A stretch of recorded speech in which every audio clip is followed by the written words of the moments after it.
रक्षाबंधन की कथा। पुराणों के अनुसार माना जाए तो इस प्रथा का आरंभ माता लक्ष्मी ने असुरों के राजा बलि की कलाई पर रक्षा सूत्र बांधकर किया था। तो आइए इस पौराणिक कथा को विस्तार से जानते हैं। सतयुग में दैत्यराज बलि हुए थे, जो विष्णु भक्त भगवान प्रहलाद के पौत्र थे। राजा बलि ने अपने पराक्रम और बल से स्वर्ग पर अधिकार कर लिया था।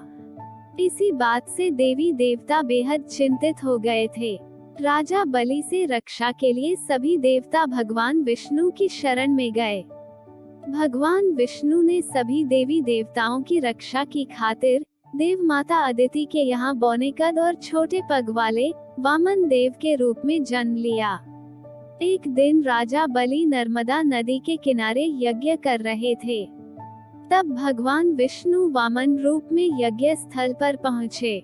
वामन देव को ब्राह्मण जानकर राजा बलि ने उनका आदर सत्कार किया और दान में कुछ मांगने को कहा। तब वामन देव ने राजा बलि से 3 पग भूमि देने की विनती की।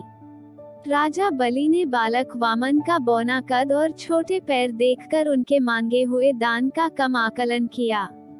लेकिन यज्ञ स्थल पर दैत्यों के गुरु शुक्राचार्य भी मौजूद थे।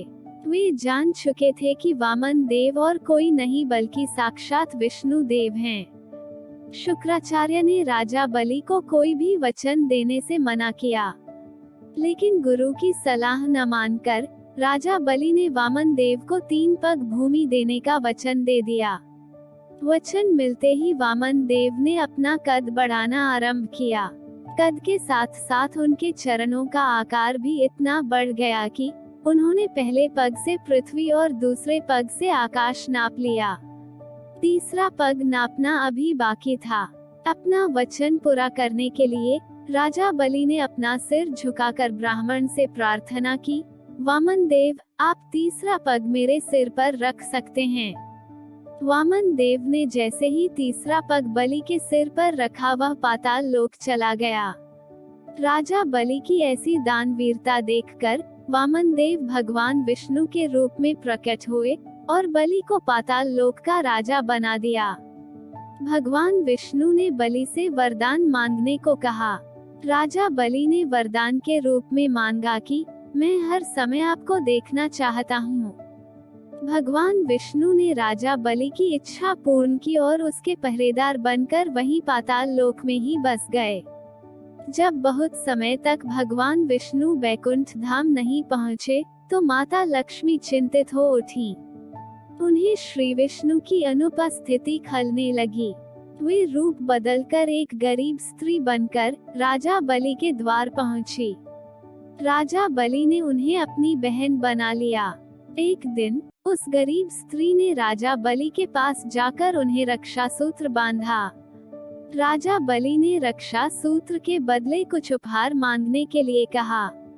इतना सुनते ही माता लक्ष्मी अपने वास्तविक स्वरूप में प्रकट हुई और कहने लगी कि मैं अपने पति भगवान विष्णु के बिना बैकुंठ में अकेली हूँ।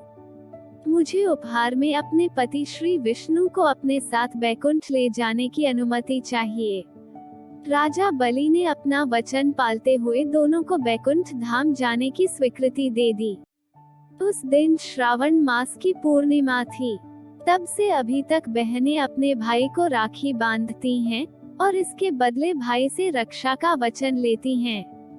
भगवान विष्णु ने राजा बलि से प्रसन्न होकर कहा कि वह प्रत्येक वर्ष 4 मास तक पाताल में निवास करेंगे। 4 मास के उस समय को चातुर्मास कहा जाता है, जो देवशयनी एकादशी से लेकर देवोत्थानी एकादशी तक होता है। इसी तरह की अन्य कहानियाँ सुनने के लिए please like and share the story and subscribe to our channel Story vendor.